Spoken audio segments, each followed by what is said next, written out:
take some time to kind of like not reevaluate anything, but just to sort of just take some time away, get on things that I do every day, and not do so much content. Obviously, with Diego Jota's passing, which one of my favourite players, and my heart again goes out to his family and all his friends. It's been some time now, and it's so great to see how everyone's reacted. So I kind of didn't want to do too much content, but it's time to get back on the wagon again. So just going to do a little small post today, talk about Diego Jota and just about some of the signings and stuff and transfer activity around Liverpool. So join me after this.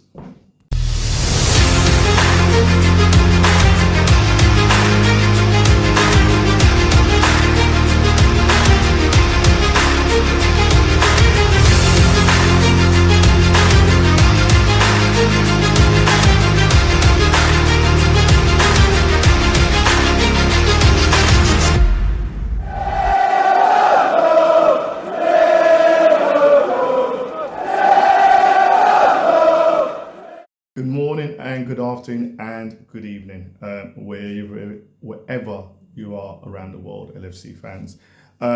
It's been how many days now? It feels it's been ages. I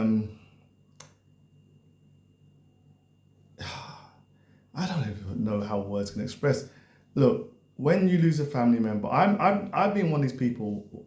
My sensitivity is quite limited when it comes to death. There's certain reasons I won't go into at the moment. And I'm not so sensitive. But I have to say, when I heard the death of Jota, it really almost felt like a family member had died. And it's strange, it's so strange to sort of articulate that, because I heard in a roundabout way when I was at work and the customer just told me, and so I was like, this guy's joking, because was our football banter. But then, when it hit home, that was true. It was like, for a moment, I literally was going to drop everything I was doing, just go home, sit in the car or something and just think about it and mull over and everything. Because it just felt like, no. Then you think about it, why did I feel like that? Because obviously deaths has happened, and I've heard players dying, players dying on the pitch, etc., heart attacks, all that kind of stuff. Car crashes. But it was just Danny was the player. It was a character. It was a person. How well he's liked. And that hit home even more because 20-year-old, father of three, young children, born in the UK, only just got married. And one of the nicest people, I think, what people generally say, you find in football, is Diego Jota. Look, tenacious character. You don't get where you are in the professional ranks and that elevation. International team, Portugal, Wolves, Liverpool. Yeah, you don't get anywhere if you don't have that tenacity, that hunger, that will. But he's also a gentleman, avid gamer. I feel he's 24, 26 in the world in terms of the FIFA. Loves playing his gaming. Yeah, I think there's a video of him playing ball with kids, playing football with kids. He's just a darn good, nice guy, and it's so, it just makes you reflect on life. It makes you reflect on what your priorities are sometimes in life, and that sometimes we have our priorities misplaced, and that you can lose your life, everything you got, just like that. He didn't know he'll be driving down the road in Spain and then his life will be taken. He didn't. He's 28. He's planning to be back in pre-season this week, training, playing football, doing the things that he does. Jota the Slaughter. It just tells you the fragility of life, that we need to appreciate every moment we have and treat it like gold. I think I'm going to do bad for this analogy that someone told me.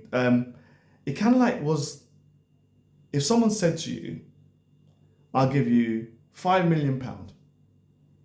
Yeah? Would you take it? But on the premises of, if I give you £5 million, you've only got one more day to live. What would be more important? The day to live or £5 million? I feel life is precious.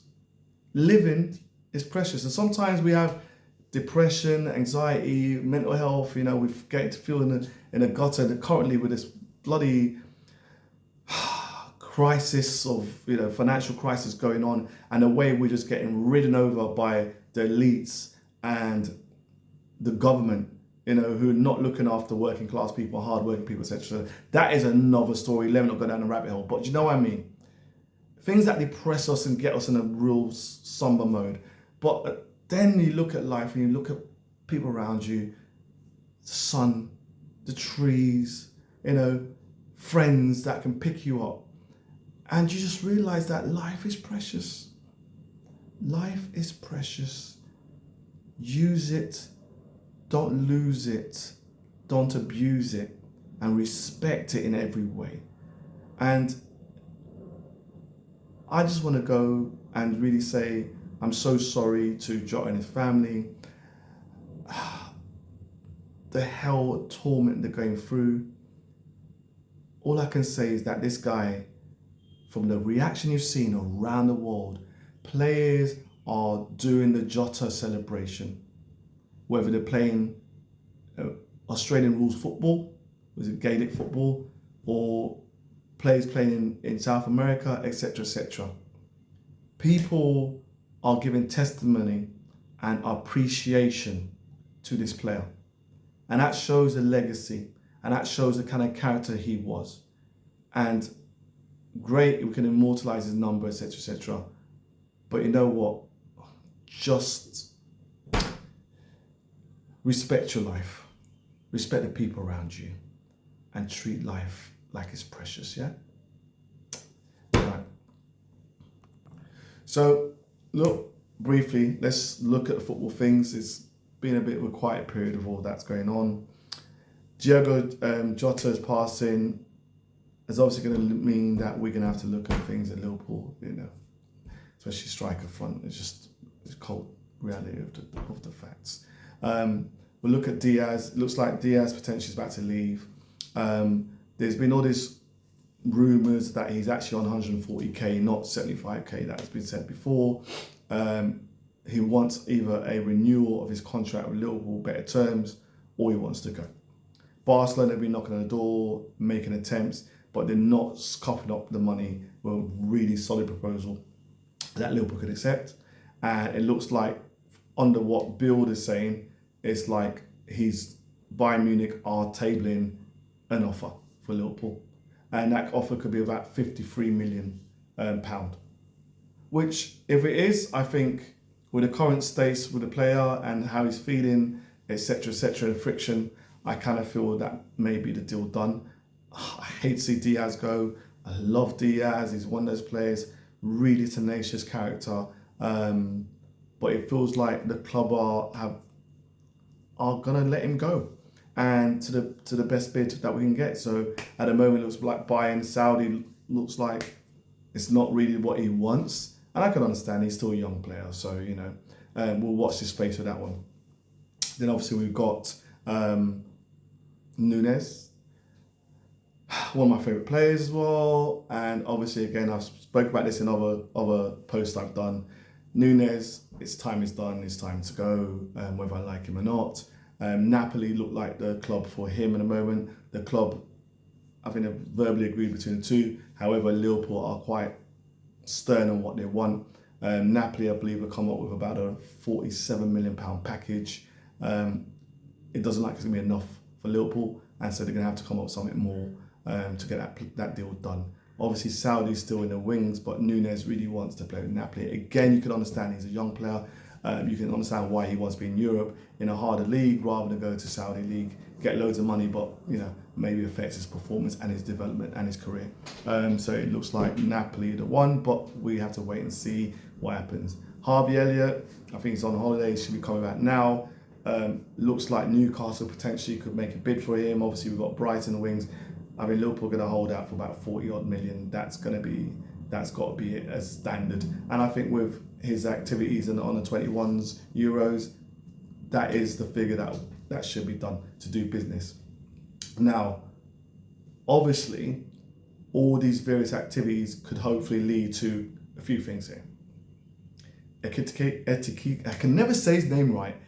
Ekitike, never say his name right.